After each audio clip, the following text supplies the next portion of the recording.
I'm not sure if you heard any of that. I apologize right up front. I actually had my camera turned on. I thought I did, and I didn't announce anything. So let me repeat everything I just said because I'm pretty sure you didn't hear any of it.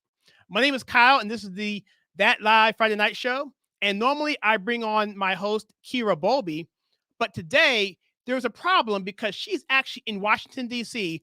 for the March for Life rally. And so because of that, in her hotel room, of course, the Wi-Fi is not working, and she's been working on it for several hours, and she could not get it resolved. So what I decided to do, and this is actually kind of good because she will give us a better perspective when we bring her back, maybe next week or next month, depending on her schedule. She's flying in from the West Coast into DC, so who knows what her schedule looks like. And so what I'm going to do is I'm going to play some clips from my interview with Dr. Alveda King, which happened a few years ago, right before the Dobbs case dropped. She talked to me about that and what it meant to her, because that's something that she really is passionate about. I'm going to actually go over and show and react to the actual show we did the day that case came down, the Dobson case, where the Supreme Court said that it is, well, basically said, it basically overturned Roe versus Wade. It's more technical than that, but for the most part, that's what it was. I'm going to show you my clip interview with Nicole, and I'm also going to show you my clip from that interview with Marty on that day, one of the best days I ever had on this channel. And then we will do other things too, answer questions and talk about this. And again, when we bring Kyra back, we're going to actually have her discuss that. And of course, I'm actually going to bring her back in a clip where we had a live stream a few years ago about why abortion sucks. And I will play that clip as well. So there's plenty of content here today, and that will segue into we meet with her again. So that being said, everybody, I want to just welcome everyone who's on the chat here. Angel Wings, thank you so much for coming on. Guillory, am I saying that wrong? I'm sorry, I need to practice that. Guillory, I hope I said that right. And we have a new supporter, and Amanda. Thank you so much for coming on here, Amanda. And so I'm going to do my countdown real quick here, and I'm going to set up, and I will see you on the other end of this. And thank you for taking your time out on this particular live stream. I may not let the whole thing ride the whole way. I may cut it short. It's set for 5 minutes, but once I get set up, I will go ahead and pull it. So it'll at least be 5, but maybe quicker than that. So with that being said, guys, I'll see you in a few minutes. Thanks again.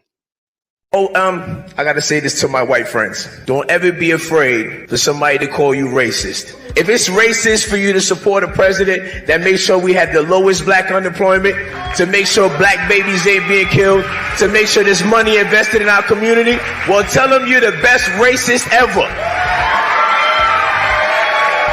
I mean, and somebody, please do me a favor. Can somebody tell Donald Trump how to be a racist? Because he's not doing a good job. Yo, Black Lives Matter! Actually, all lives matter. That's racist. Black Lives Matter! 1 day later. That's racist. All lives matter!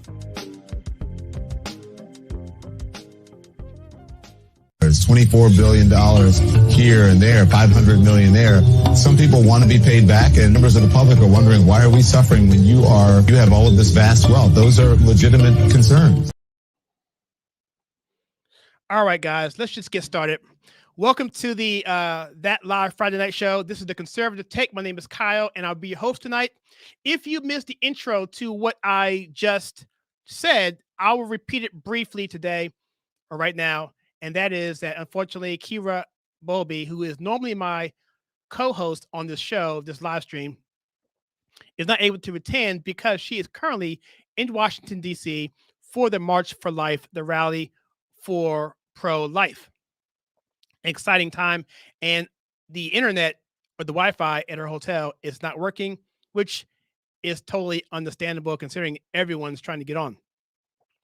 So anyway, the plan tonight is I have several clips here, and we're going to kind of tailor it to the March for Life.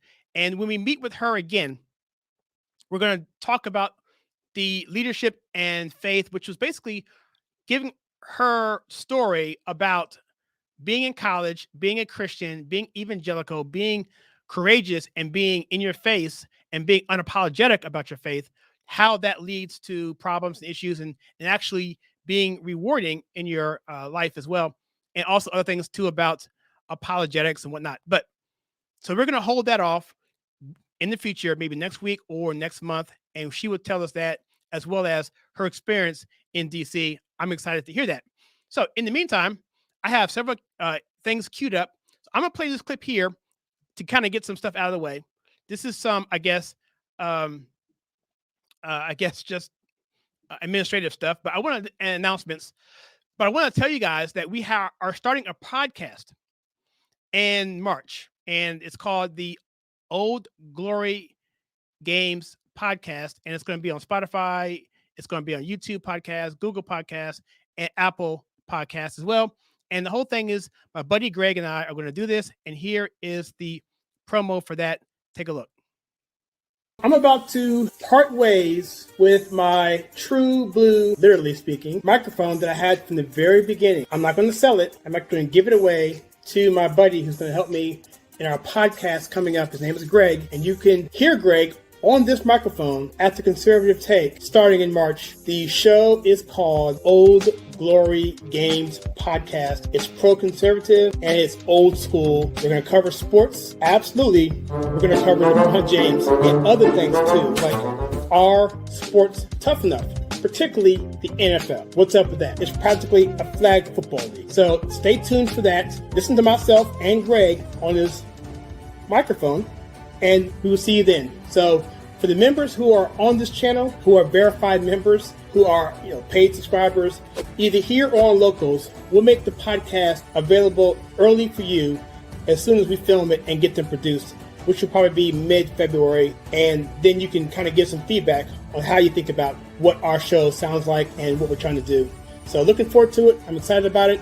The Old Glory Games Podcast on the Conservative Take. Kyle and Greg, can't wait. Super excited.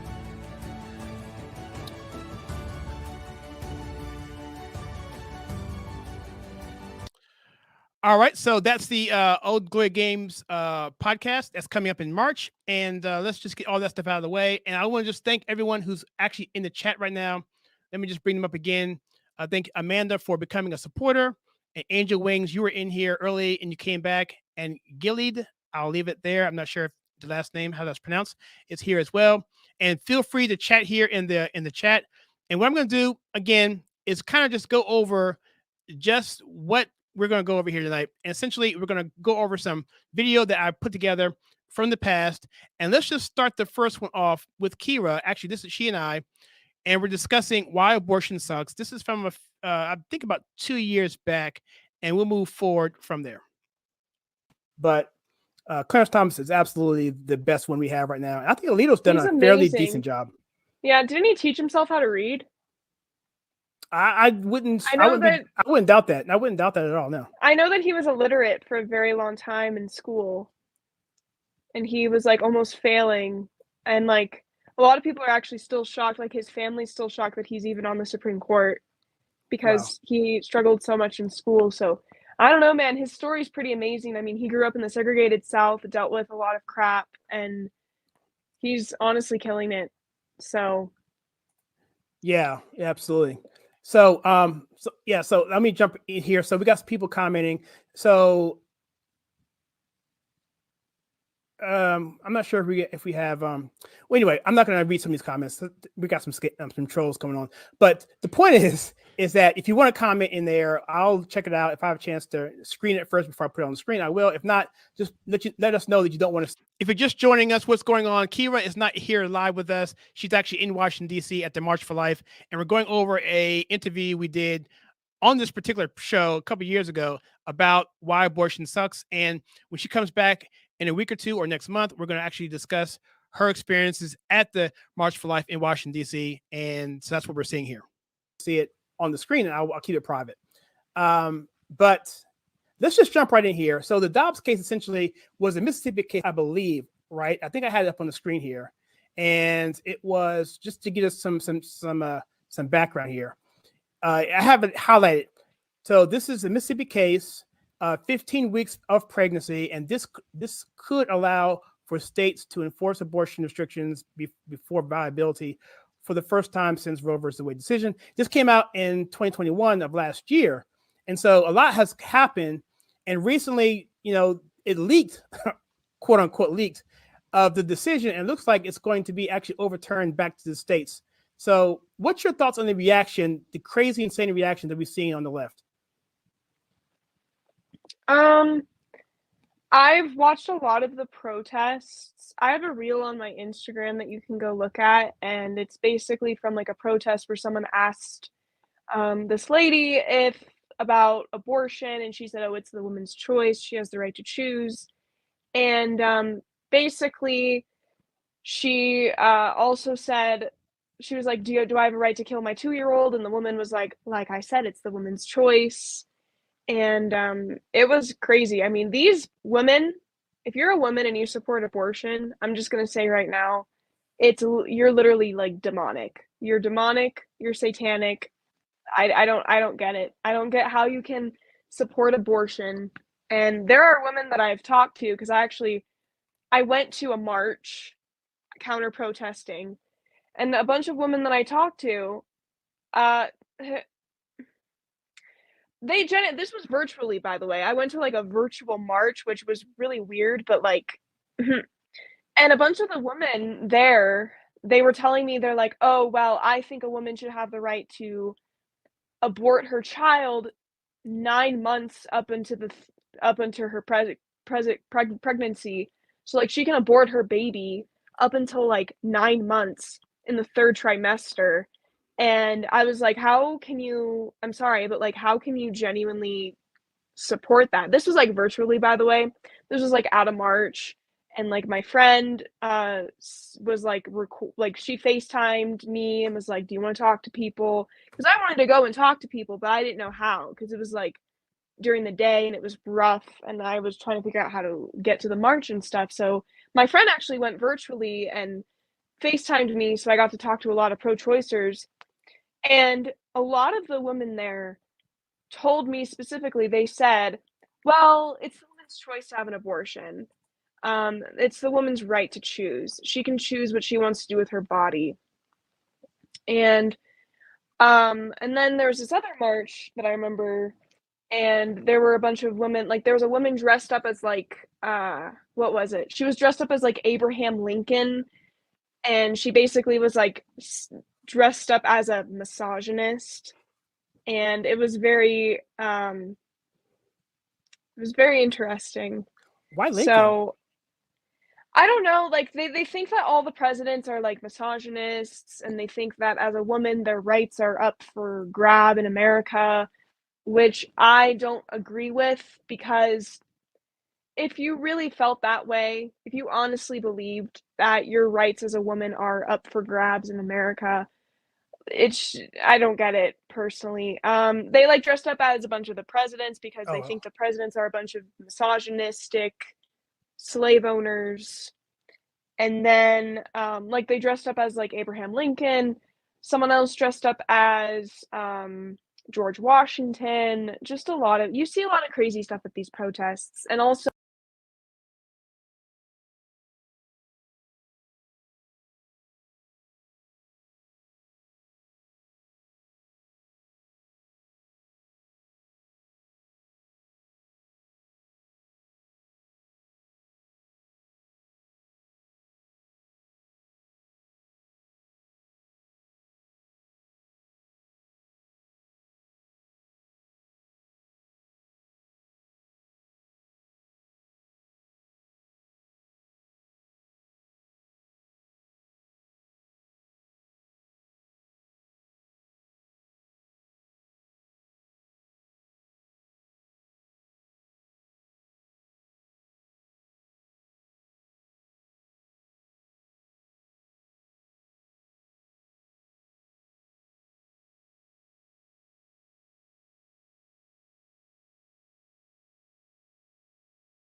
So, ladies and gentlemen, welcome to Conservative Take. I'm so honored, talking with Dr.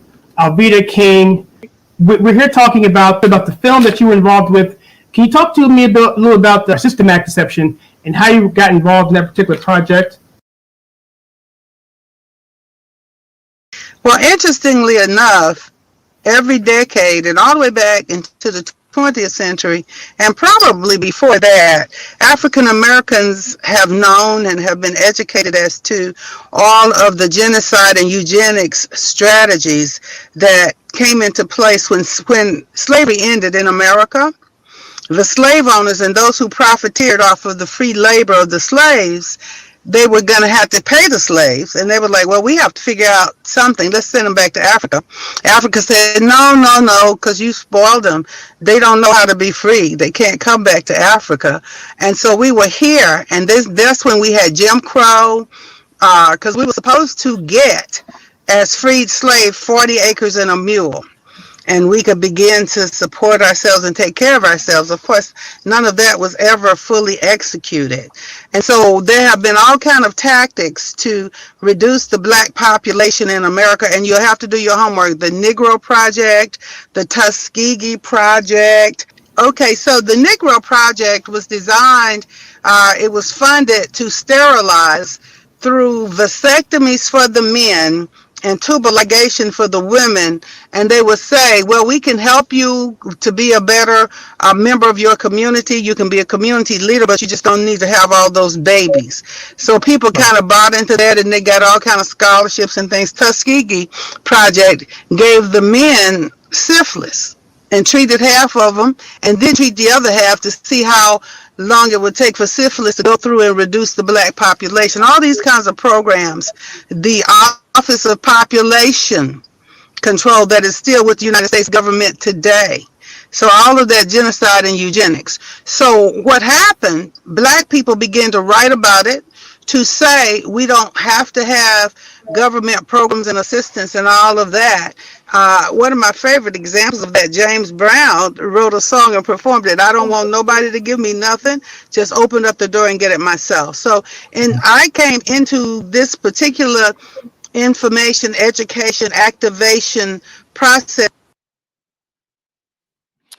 The volume is messed up here. Example and other things. I came into that as a born-again Christian between 83 and 84. And so there have been black leaders in the 20th century and in the 20th, the kind of thing that I'm. Okay, I do remember this video being a little bit shaky. I'm going to bring it a little forward here, which gets into the Dobbs case. Let's go, because the volume was kind of shaky. She was in her car on her phone. So let's jump ahead a few minutes and keep going. Black Lives Matter is a Marxist organization. However, the Black Lives Matter movement, well, Black lives do matter because all lives matter. Human life matters. God's love matters. So absolutely, black lives do matter. I would agree with that. And then, you know, the crazy thing, critical race theory, another thing, for example, critical race theory was designed by Marxist anthropologists, Caucasian scientists who wanted a superior race, the Aryan.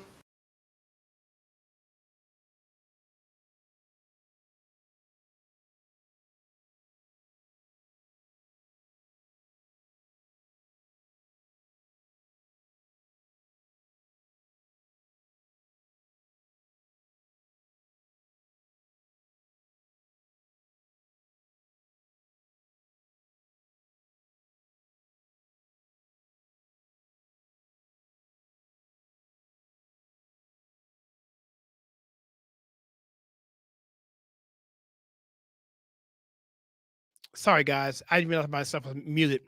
I need a producer. If you guys want to be a producer on this show, you can actually come in and volunteer to produce, because make sure my microphone's on.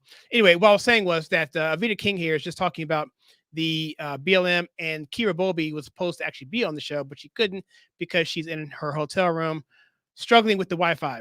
And she's at DC, March for Life, at this moment. And so when she comes back, she will tell us her stories of how that went and everything else. So let's continue on with Miss Dr. Alveda King on BLM, and eventually she'll get into the Dobbs case of the overturning of Roe v. Wade. Now, this is actually prior to that happening. We were anticipating this happening because the Supreme Court was taking it up, but then we knew that something got leaked at some point. Someone on the court case, on the Supreme Court clerk leaked that they were going to make a ruling on it, just trying to subterfuge and try to stall the inevitable.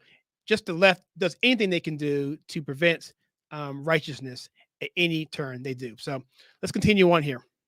Race, what they call the white race, they call Caucasian race. So they come up with a theory that black people's brains are smaller and all of that. So what I said to people, no. They started this. They wanted to push critical race theory. Let's finish it. Let's tell our children how Marxist that was, how racist that was, how wrong that was, because there's one human race. So let's teach what the problem with critical race theory is. That actually does need to be taught. Just saying it's evil, we're not going to discuss it.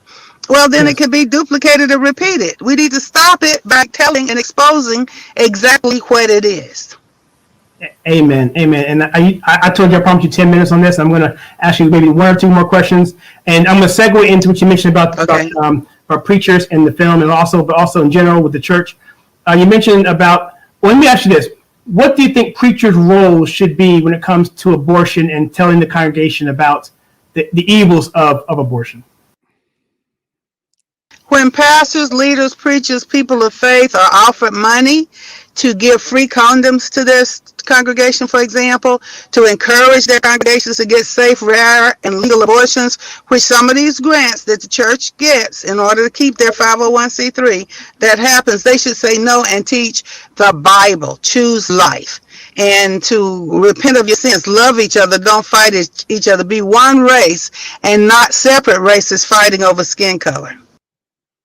Amen. We're going to leave it right there. I'm going to give you the last word. How can we, as a community, as a people, as a country, how can we help you, support you in what you're doing? And if you want to speak a little bit about the case coming up now in Mississippi, that'd be great. But how can people get hold of you and all that good stuff?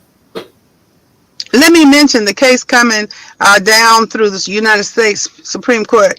The people need to decide. They need to be able to vote for people who will help us to live and not kill us. And that's called the Dobbs case. And to decide if a 15-week-old baby can live, if it's viable, and of course it is, because science has proven that. So that needs to go back to the states so that the people vote accordingly. You can get me over at America First Policy Institute. When you Google that and go to that main website, just look for who's, and you'll find the Center for the American Dream.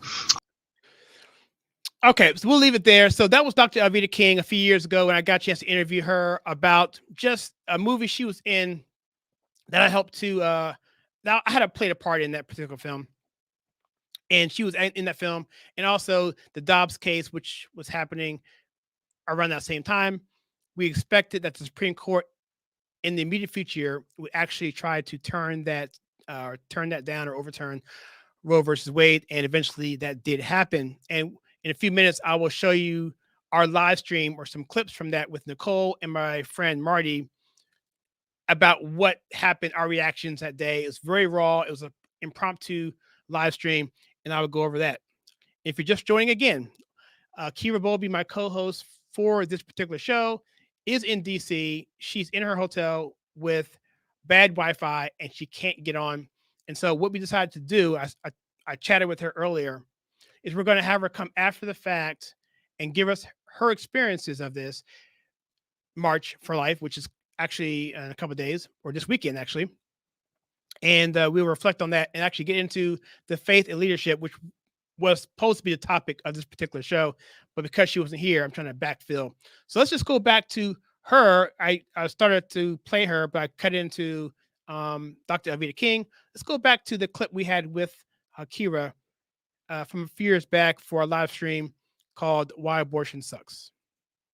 I have friends who, because I'm very involved with the pro-life movement, so I actually had friends who were at protests at the Supreme Court. I also know some lawyers that are at the Supreme Court level, and I knew people that were protesting, and I asked them, I was like, what's the ratio to like pro-life protesters and pro-choice protesters? And they actually specifically said that there were only a few people protesting at the Supreme Court compared to the amount of pro-lifers that.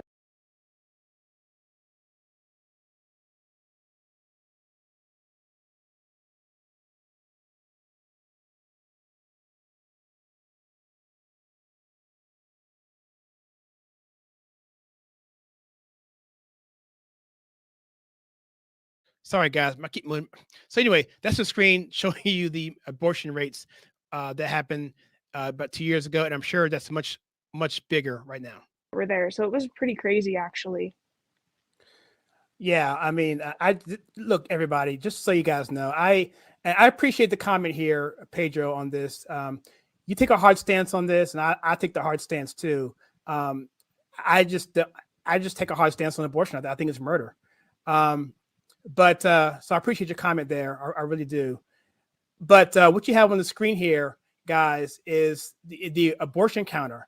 This is horrifying. This is absolutely horrifying. And you watch this and it's like, come on, seriously. And I actually have another thing here. I got a ton of clips here, a lot of audio, a lot of videos, and a bunch of clips from you too, Kyra. You want to talk about your video that you did recently for Red Liberty Media? That was a really good video. Very, very good video. Thank you. I debunked a bunch of pro-choice arguments. So my next video is going to be answering pro-choice questions from a pro-life perspective. So that's going to be on the Red Liberty Media YouTube channel. That's my next video that I'm going to film. And then I'm also going to basically do the same thing on my regular YouTube channel, because I had a video on my YouTube channel talking about whether we should overturn Roe v. Wade or not. And I don't know if you saw that, but yeah. Yeah, so I have a video out on my YouTube channel about overturning Roe and what that would mean and my opinion on it, so you can go and watch that. I wish I'd known that before I prepped this thing. I would have added it to here. I want to show this quick clip here because it says here about. Sorry, wrong one. All right, so let's remove that, and let me just talk a little bit here about the whole thing with the abortion debate. And my position, obviously, that I just said there, is that I feel that abortion is murder, and really the only exception I would give is in the event of the life of the mother. That would be my position. But I think at this point, I think we can all agree that limiting it to as much as possible is something that we should try and do. And it comes down to accountability. But I think ultimately abortion comes down to a philosophical belief system. It comes down to a system or a belief that human life is valuable. And I had a debate with somebody. Well, it wasn't much of a debate. She basically blocked me and got, and didn't talk to me anymore. But essentially the debate that I was trying to present, or the argument that I was trying to present, was that the same arguments that were used to support slavery during the abolition are the exact same arguments used to justify abortion. That is, that the unborn life is not a human being, that the person in bondage is not a human. And that was decided essentially by the Dred Scott case. And just like Roe v. Wade was the same philosophical parallel to that. And so if you're going to have a belief system where Abraham Lincoln said, 7 years ago, and went back through the Declaration of Independence about the foundation of this country, that every man and woman is endowed by his or her creator to have inalienable rights. And those are life, liberty, and the pursuit of happiness. Life was the first thing. And so if you don't have life, then you can't have anything. So that was the principle that Abraham Lincoln was trying to say, because he said that in November of 1863, after the Battle of Gettysburg, which happened in July. But the first of that year, 1863, January 1, there was something called the Emancipation Proclamation, which was an executive order to free all the slaves in the South. as a war measure. That was the only way he could do it constitutionally. But that was his position. But so his scope was to tie back to what the founding fathers had said, to make that a reality, because Thomas Jefferson and many others wanted to free the slaves, but they couldn't, and keep the Union intact and have a unanimous vote to go against King George III. So you take that to slavery, take that to abortion, it's essentially the same thing. You have to be consistent. So the same Civil War that was that 300,000 plus white, mostly white men died in essence to help bring this country together as a free nation with no slavery. So abortion in some ways is very much the same thing from a more spiritual standpoint, because obviously there's no physical civil war, but there is a war in philosophy and in worldview, and which is one thing that I would think that people would want to get back to, but I'm not sure if we can. So what I want to do right now, guys, is I want to just bring up, this is actually a live stream that I did. This is within an hour or less of the Dobbs decision coming down. I'm not sure where I was. At the time, we had Marty Nalitz was doing a show on this channel called The Marty Chronicles. It was a very introspective, technical, political. And he's a guy who had a lot of experience with radio, and you brought him in. He did a fantastic job, but he had things happen with life, and he decided to move on and do other things. But he's still engaged in what we're doing. I still chat with him. We still are in communication. However, he came on and talked, and Nicole as well, Kaufman came in as well. She was someone who was doing something more of a mental health side. She's a clinical therapist. And so she came on, and she was the first person that I talked to. And so this is a raw reaction of us talking about the Dobbs case just coming down. And this is what we said. Let me bring on Nicole. How are you doing, Nicole? Hey, I am good. Can you hear me okay? I can. Awesome. Yay. Technology is awesome when it works, right? It really is. It really is. Yeah. Okay. Yeah, I'm gonna just kind of let you take the lead here a little bit, because I don't know anything about what's going on. I got a text, and then about 30 minutes ago, and then I started moving. So right. What have you heard so far on the whole situation? So far, I've just heard that it's been overturned. I received a text as well from a friend of mine, because I was not tuned into anything. And it's been overturned. And I just wanted to weigh in. I've got at 12 o'clock that I've got to jump on here in just a few minutes. But what I wanted to say was, and I'm putting on my futuristic hat here about what I see happening. I feel like we're now going to become more federalist in our states. So the blue states are going to get bluer, the red states are going to get redder, is what I feel like. And then we're going to start having sanctuary states for people to terminate their pregnancies, namely California, namely Illinois. I think will be two of the ones that are going to be safe havens for abortion.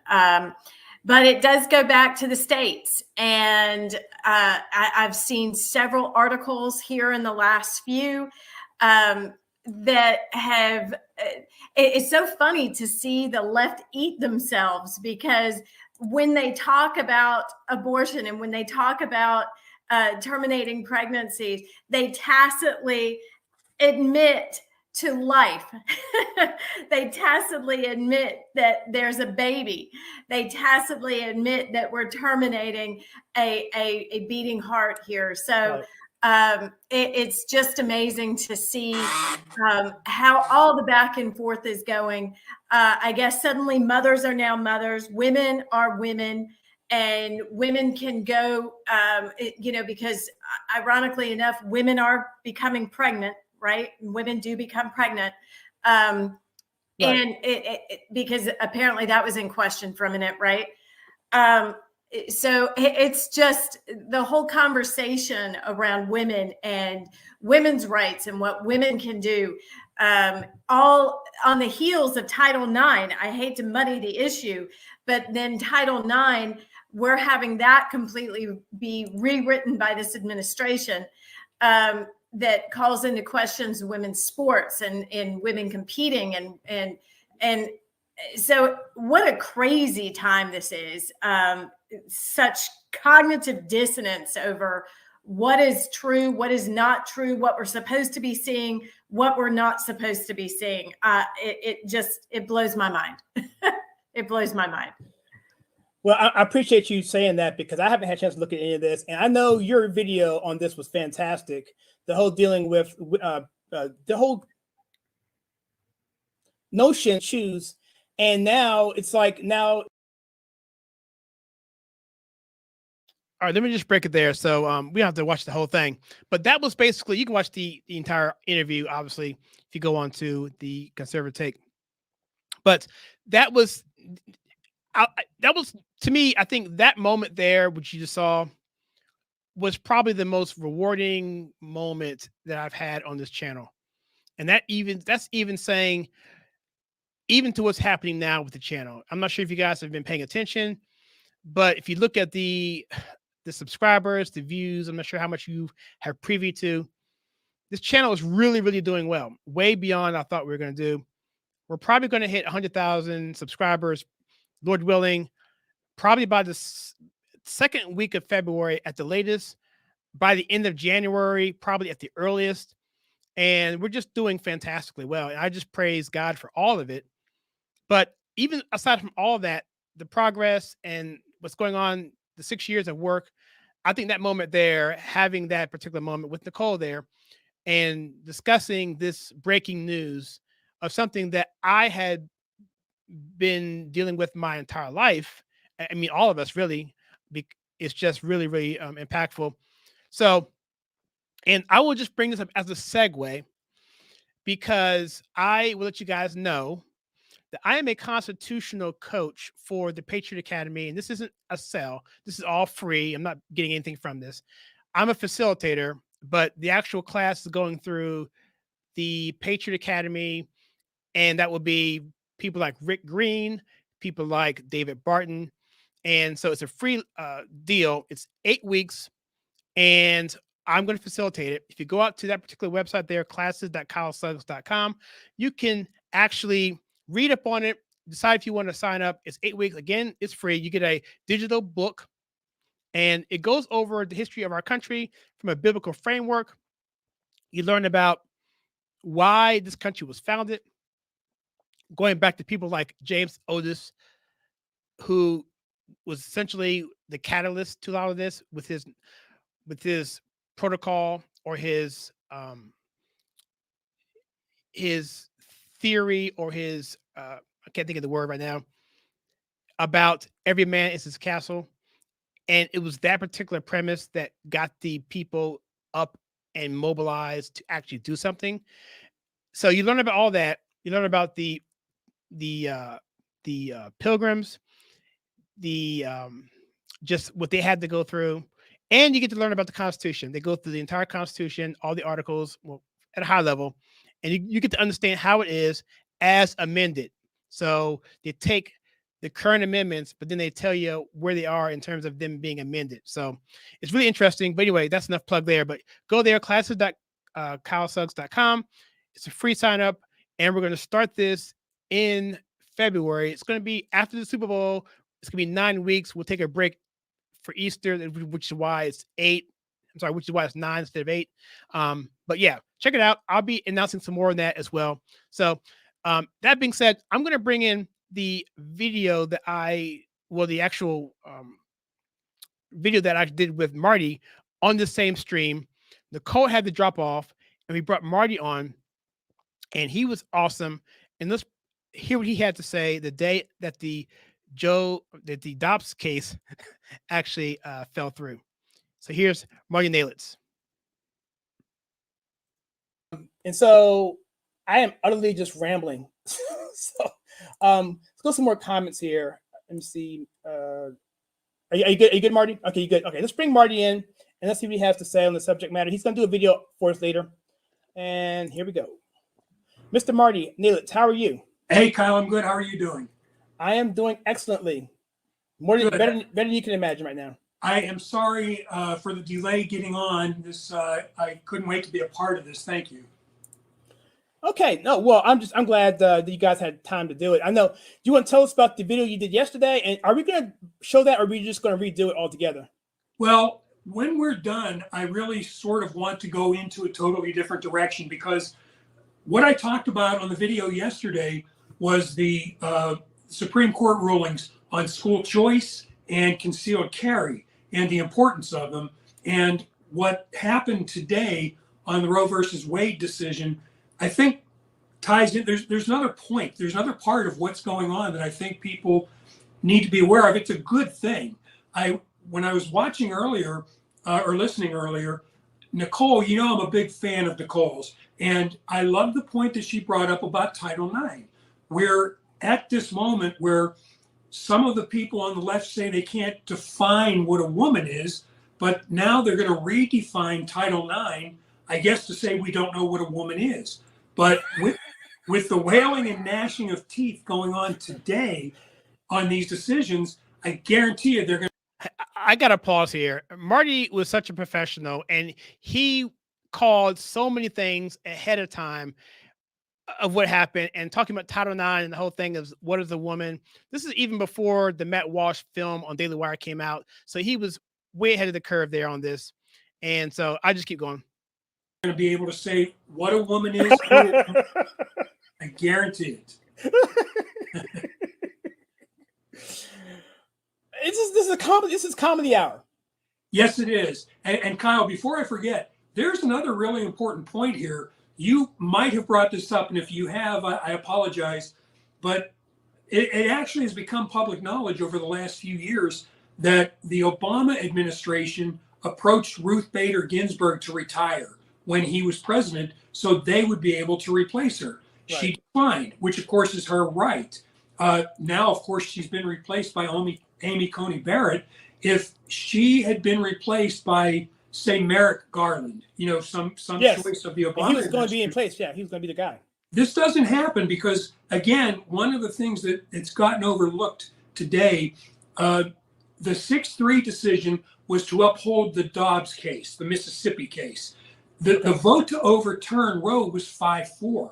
So it's actually that Amy Coney Barrett seat that actually overturned it. And depending on where you come down, that is either delightfully funny or tragic. Okay, I'm going to give you the floor. Can you just explain to me? I didn't realize there were two decisions. I understood Dobbs, but can you explain to me briefly, or the audience, just let's level set here, and just kind of bring us back to where we are in terms of the whole thing. Yeah, I'm jump off. Go ahead. No problem. The court ruled on two different cases, and the initial case, and it was reported this way, that it was 6-3 to overturn it, but that was to uphold the Dobbs case. There was a center in Mississippi that had filed suit because they had put in restrictions on when they would provide or when you could get an abortion. The Supreme Court upheld that decision, supported the Dobbs, the Mississippi side of that case by a vote of 6-3, which included Chief Justice John Roberts. So John Roberts, Clarence Thomas, Samuel Alito, Gorsuch, Kavanaugh, and Amy Coney Barrett all voted to uphold that. Now, there was a totally separate ruling that involved Roe, because bringing this case allowed the court to literally have a chance to rule on Roe versus Wade. We probably all know by now that brief of Samuel Alito's was leaked, that he wrote in February. It wasn't leaked until May. And that's what I was referring to before. If you didn't remember that, I actually had forgotten that happened.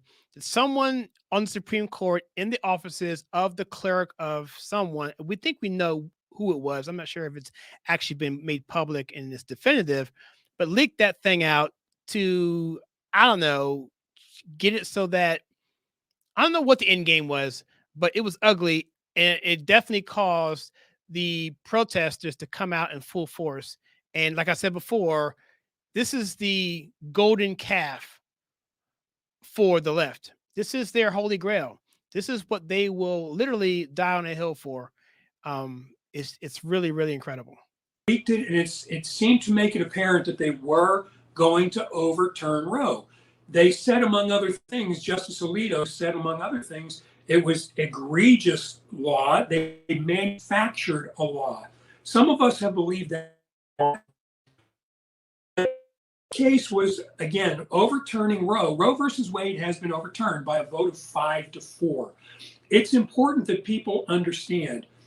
There's, of course, a lot of wailing and gnashing of teeth going on right now. That does not criminalize abortion.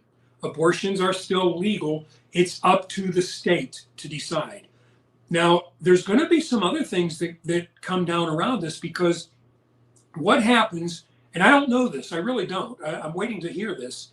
What happens if a woman who's on Medicaid, which is a state medical system, what happens if a woman who's on Medicaid in Texas goes to California to have an abortion? Who pays for it? Because, you know, a lot of people are already talking about these abortion tourism vacations that go to Chicago, go to New York City, go to California and have your abortion there. But there's still going to be some gray area there because, like I said, if a woman from Texas, if she's on her private insurance, it's probably not a big deal. If she is on Medicaid, if she's on state insurance in Texas or Florida or Mississippi, what happens if she goes to another state to have an abortion? Remains to be seen. Kyle, I'm sure you've also seen a whole lot of these companies are already saying they will pay for employees to go get an abortion somewhere else. And that really, Kyle, remember a few weeks ago, I did the video on ESG, the social credit ruling for the ESG. I was trying to remember that. I'm glad you brought it up here. Marty did this thing a couple years ago. Man, this is a whole nother show. I had no idea the implications of it, but ESG, environmental something, stands for something. But it's basically well, by now we kind of know what it is. I mean, it's more mainstream now. But essentially, the money holders, to put it in simple terms, mandating that big companies adhere to certain woke policies, whether it be environmentalism, racism, sexism, blah, blah, blah, blah, blah, blah, blah, blah, ism. If you don't, we're going to pull money from you. And one of the companies that really went lockstep and barrel is Disney. And I didn't want to go there. I can spend another hour, 2 hours on that. But it also is why they're going down the tubes, because get woke, go broke. So Marty was the one that identified it to me early on, several years ago. And now here we are. So yeah, he was definitely cutting edge here. We'll continue on a little bit. What I want to do on this, actually, we'll cut it here because the ESG doesn't really fall in line with what we're trying to do here with the Dobbs case and everything else. But for those of you who may be just coming in, Sunshine Happy Lady, you may not know this, but Kyra Bowlby, it was not actually able to be here because she is in Washington, D.C., and her Wi-Fi is not working where she is in her hotel. That was sort of the plan. So, but anyway, when we get with her again, she can come back and give her analysis, her stories, and all of that of what happened. And that being said, I'm going to segue to the March for Life Twitter page, or X page, however you want to call it. And I'm going to just scroll through and show you what's actually going on there, since they're actually doing stuff. So let's see if I can pull this in, and hopefully it will look like something worth seeing. I got it right here on the screen. All right, here we go. So we'll just scroll through this real quickly. Not a big deal. So here is, so actually the snow in DC. See, I'm from Washington, DC. I was just up there, took my sister to Ford's Theater to see A Christmas Carol day before New Year's Eve. And it was pretty cold, but there was no snow. So that's the Capitol Hill there. That's looks like the Senate side. And that's I guess a clip or something. Let me see if there's volume here. Is there volume? I can't hear any volume. Okay, let's keep going. Here's a clip here. This is from the March for Life Twitter page. 18 years ago, I was pregnant and not married. And today I'm here with my daughter, who is 17, a senior in high school with her class group. I was supported by so many others at that time in my life, and that's why I'm here. Probably just love.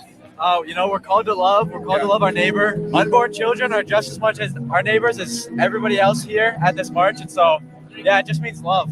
We're standing up for the voiceless, and we're showing women that they deserve better, that there's support for them. Well, so I started coming like 2-3 years ago. It was the first time I really experienced March for Life, and it's really life-changing to me because I knew about abortion, but I didn't realize kind of the depth of it. And even just walking around and you see the videos of what abortion actually is, just spreading the awareness of what we're doing to people, and everyone's so numb to it because of this culture of death. Like he said, we're called to love, and we're called to love everyone. To give those kids fighting chance. March is so important for especially the young generation, the ones I'm voting for the first time this year, and I just think it's so important to be a witness and show that we're the pro-life generation and really just make a difference. Great answer. Thank you guys so much. So that's where Kyra is right now. I'm going to play a clip from her real quick, and we'll probably wrap this show up a little bit earlier than normal.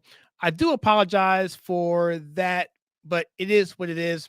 She's there for a good cause, and looks like a lot of people are there, and I can imagine that Wi-Fi is probably very, very limited. And I'm pretty sure the powers that be probably aren't breaking over backwards to fix the Wi-Fi for this particular rally. I just imagine for some reason, they just probably don't feel the urge to allow a lot of conservatives and people who actually have a conscience and a will to keep babies alive, the wherewithal to actually communicate via the internet. So I'm pretty sure there's no incentive there for them. So this is their page. Not much to really see. I mean, it just looks like they're having a good time. Looks like it's cold.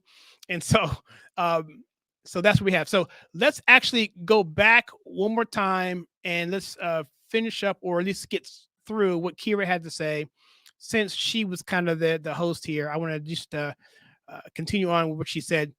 And let's put her back up here. This is Kyra Bowlby from a few years ago with our live stream called Why Abortion Sucks. It basically says, by the time you read this, 4 or 5 kids would have been killed. How depressing can you get, right? It kind of goes with that counter I was just saying about that we've just gone overboard.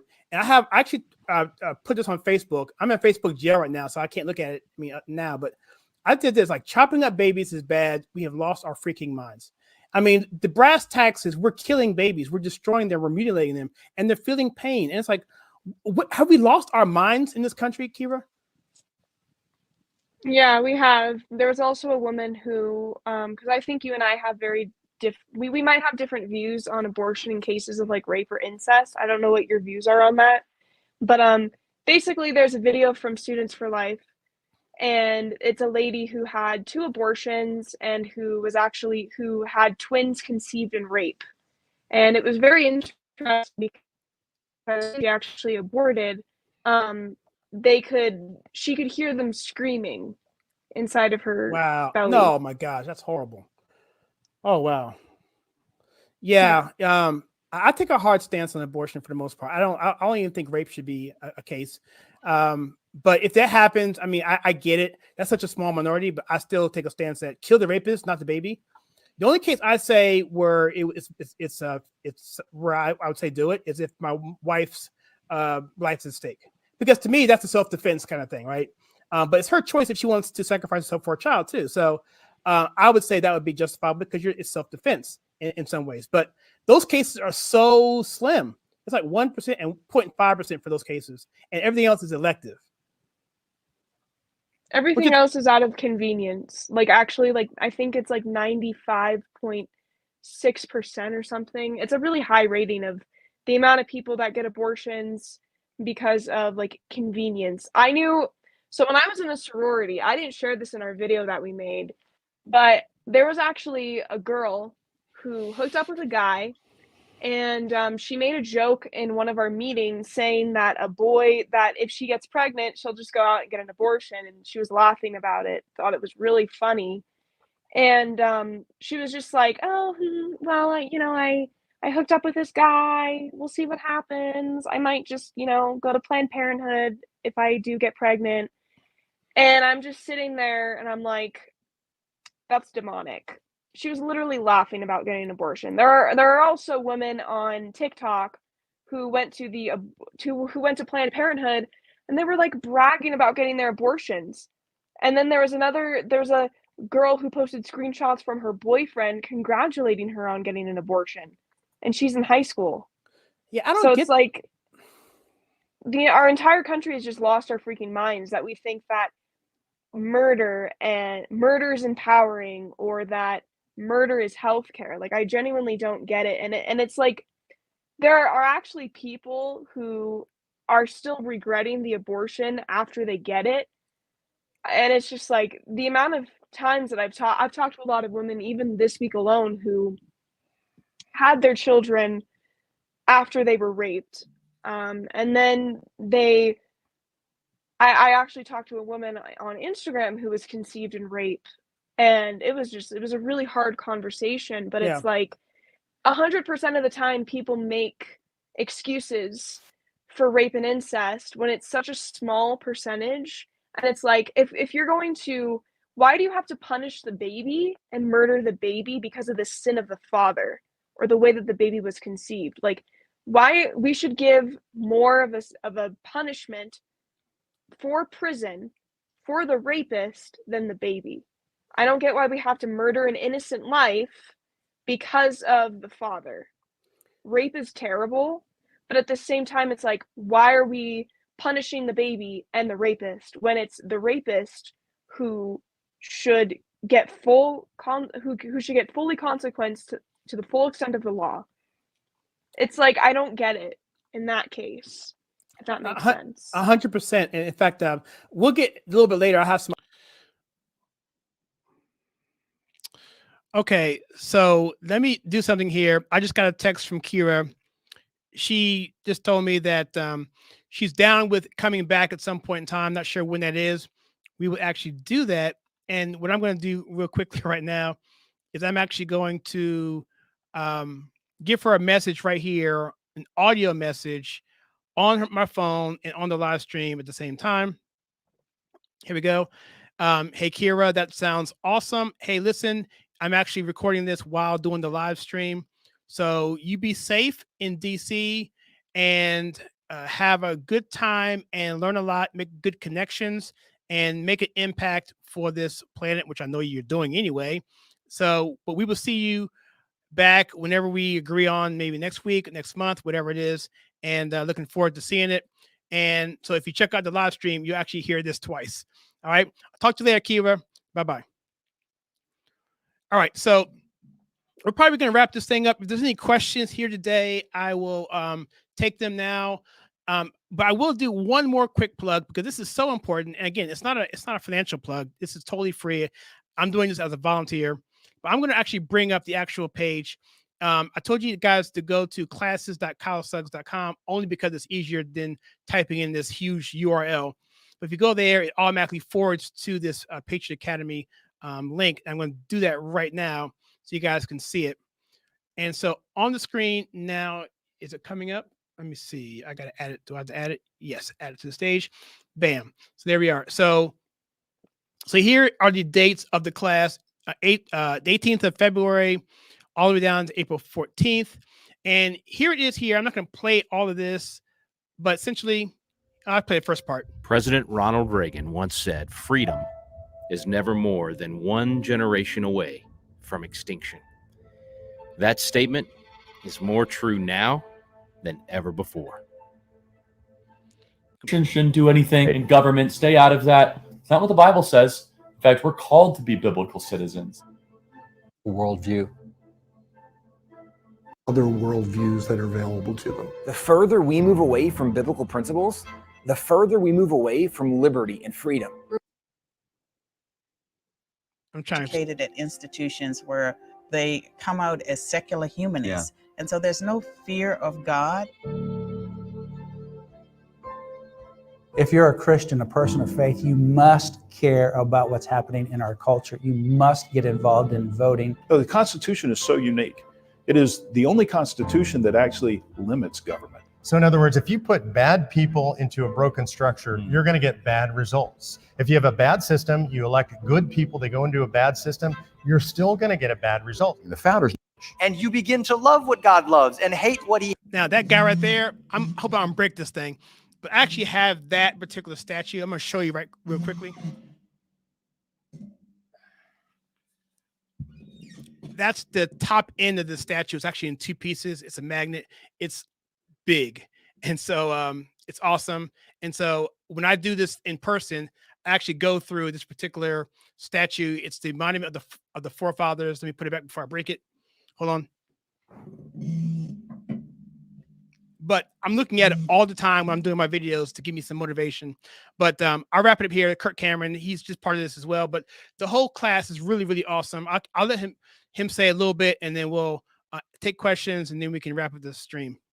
He hates in the scriptures because your heart is lining up with the heart of God because of the gospel.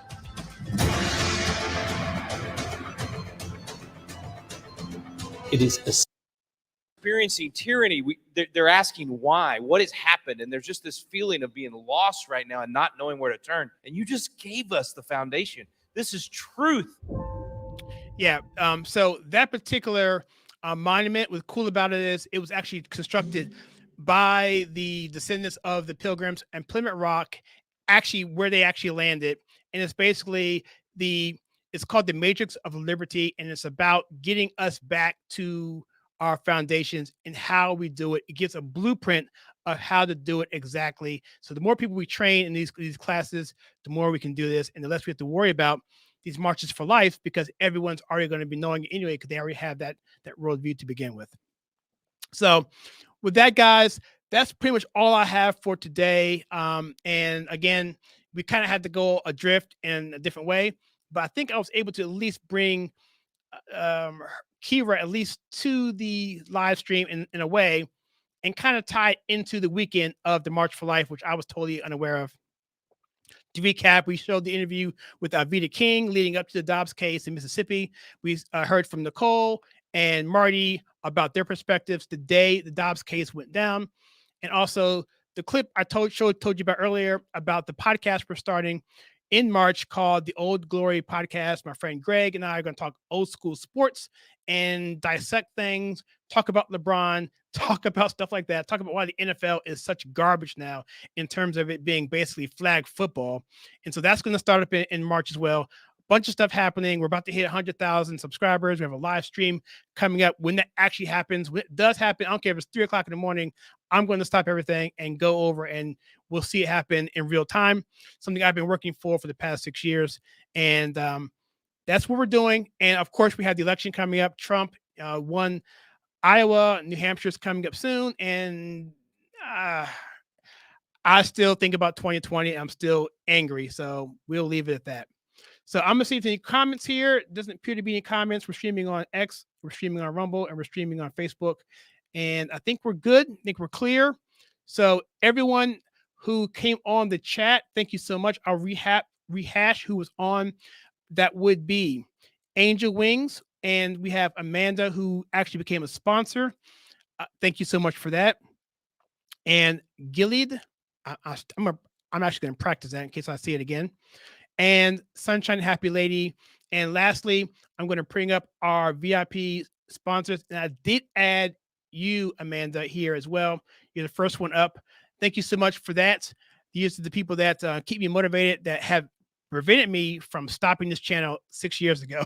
Because when the first person came on, and literally people have been on here who've been contributing for 6 years straight, I said, well, I can't quit because they believe that much in what I'm trying to do, even though every video I did I thought was garbage. And I'm still not fully happy with all the videos I do, but I do the best I can. And with that being said, I appreciate the fact that they did that, because that pretty much is a single reason why I kept doing this channel. And now I think we're doing pretty well, and we're expanding to other areas, bringing on another person, starting a podcast, and doing so many other things I will tell you in due time. So with that, everybody, thank you so much. I love you guys, and I hope you enjoyed what we did here. And I'm looking forward to bringing Kyra back in a few weeks. And with that, I will see everyone in the next video.